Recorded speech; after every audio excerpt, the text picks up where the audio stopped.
Welcome to the fourth video in the series Oral History Without Fears. This video is to discuss how to do really good final interviews. And I have to say the key to everything really that I'm going to say is that you leave yourself enough time to do a good job. If you do your interviews really early, you'll have time to write a great paper. Seriously, this is very important because you need time between the interview and the end of the process for thinking and putting together and analyzing so that you can make connections. So leave yourself time. So this video is going to be a little shorter. We're going to talk about before, during, and after your final interviews. And before, I have just three main points to make. And the first one is A, equipment, equipment, equipment. Learn how to use your equipment. Practice using your equipment so that you can use your equipment under any circumstances, because you may have unusual circumstances once you get there. Also bring lots of spare batteries. Batteries run down fast, and you may be surprised that you need to change right in the middle of something exciting, so make sure that you have batteries. Also be sure that you know how to find the tracks that you've already recorded, assuming that you're going to be using a digital recorder of some kind so that you can go back and search for them. And if it's possible, bring an entire backup technology just in case. If you're going to use a video camera, also have a digital recorder just in case the video camera doesn't function so that you can still get at least the audio for what you need to do. So the equipment is really important. B, your questions. That's also part of your equipment. Have lots of them. Post-it notes work really well. If you can just get a big pack of Post-its and write up 1 or 2 questions on each one, then you can take the Post-its away and you'll be done with them. But secondly, you really want to organize your questions logically by theme or by topic or by time period or a combination of those methods so that you're not jumping all over the place. You're leading the interview in an orderly way through time or through some experience that you want your informant to describe.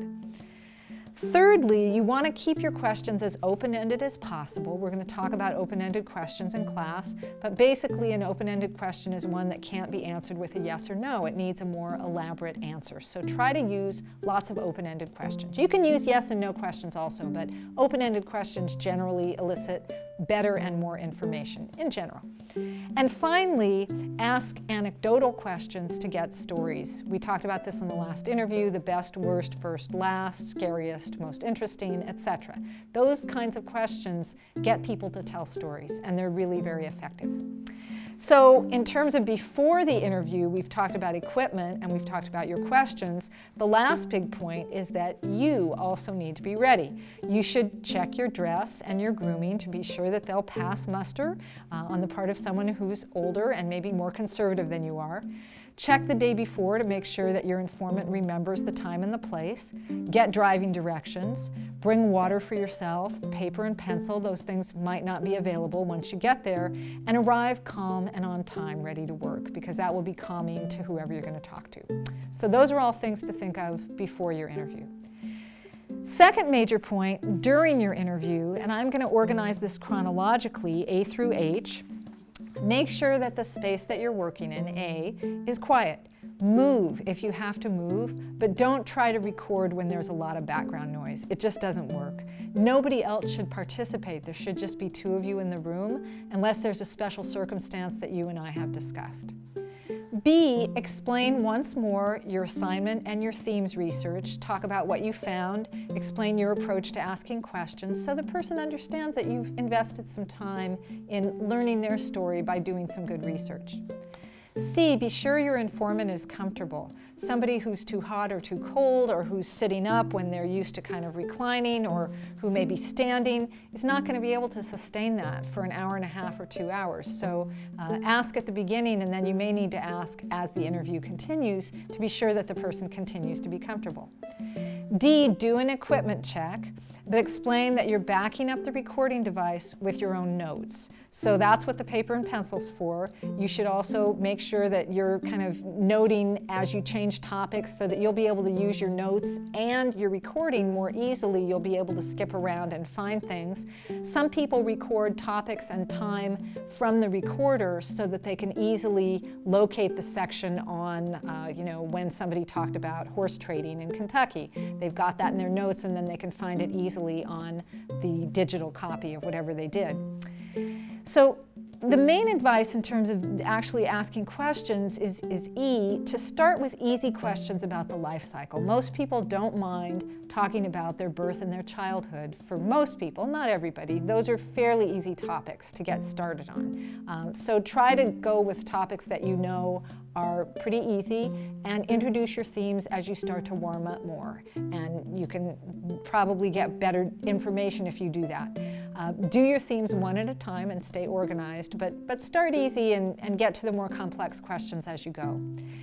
F, a lot of students rigidly stay with the questions that they've written down and they ask only those questions, but if you do that, you'll miss some really important information. Sometimes obvious follow-ups need to be asked, even though you didn't think of that in advance and write it down, you still need to ask a follow-up question. So use your questions as a guide, but don't be rigid and don't be limited to those questions. You can ask more. You need at least 2 hours of tape, so you can ask more.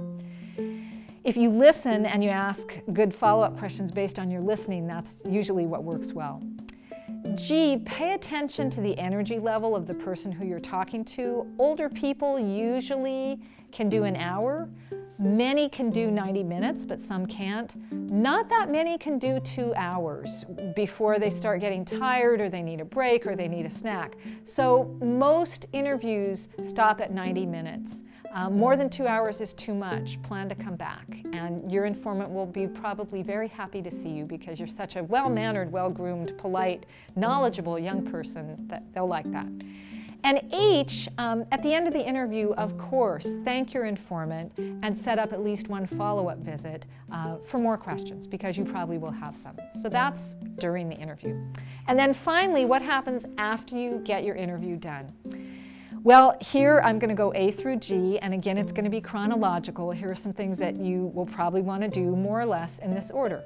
So you're going to look at your rough draft and find the places where you can now insert information that your informant gave you. Oh, that's where the story about getting on the boat will go when my research talks about how transportation worked.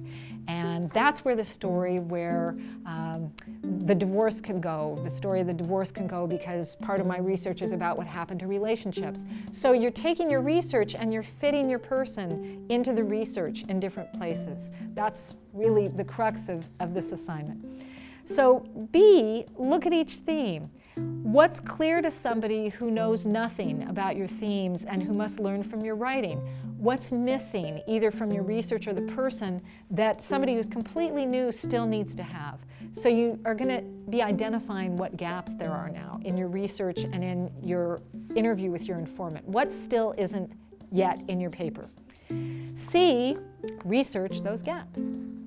D, research any new topics or new directions that the interview took so that you can include background information or ask better questions later. If you did a good preliminary interview, still sometimes new stuff comes up when you do the final interview. And if you did a poor preliminary interview, you're going to be getting a lot of new information that you're going to have to go and research. So in either case, there's probably going to be more research. E, you want to keep a list of new questions that are turning up that you're going to need to research as you're writing your next rough draft, because there's going to be a second rough draft probably with both the informant information and the research that's put together. F, you're probably going to want to go back for another interview to cover any new ground and to go back to any questions where there are gaps or problems that you don't understand, because your informant may be the most efficient way for you to get that information. It might be easier doing it this way than going and doing a whole new bunch of research, although of course you need to have done some so you can ask good questions. And then G, last but not least, the mistake that most students make most often on the oral history assignment is that they run into problems then they don't ask for help. So make me earn my pay. The Rough Draft Clinics are made for whatever comes up at this stage, whether it's a gap in research or going in a new direction or a theme that doesn't seem to be working. That's what they exist for, and I'd really like to help. So take advantage of the Rough Draft Clinics, take advantage of my office hours, come for help when you need it. And prepare soon to watch the last video in the series that will help you write a really great paper and get the grade that you deserve after all this hard work.